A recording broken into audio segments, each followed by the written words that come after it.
কয়েকদিন হলো আমার শরীরটা একদম ভালো নেই। এই আর কি একটু ঠান্ডা লেগেছে, সর্দি কাশি হয়েছে। কালকে সারা রাত্রি ঘুমোতে পারিনি, এত পরিমাণে গলা ব্যথা করছিল। আজকে সকালবেলা ঘুম থেকে ওঠার পর থেকে কালকে রাত্রে তো ঘুমোতে পারিনি, সকাল থেকে ঘুম থেকে ওঠার পরেও খুব খারাপ লাগছে শরীরটা।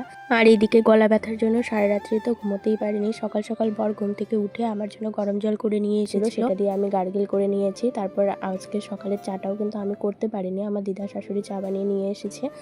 তো ওষুধ আমার বর নিয়ে এসে দিল। ওষুধটা খাওয়ার পর একটু বেটার ফিল লাগছিল। তারপর আমি গেলাম বরের জন্য খাবার বানাতে, যেহেতু ও একটু পরেই চলে যাবে কাজে। আর পুজোর জন্য ওরও কাজের অনেক বেশি প্রেশার। তো যাই হোক, আজকে ভারী তেমন কোনো কিছু দিতে পারবো না। ঘরে পাস্তা ছিল, আর তোমরা হয়তো দেখে বুঝতে পারছো পাস্তাগুলো একটু লালচে লালচে ভাব হয়েছে।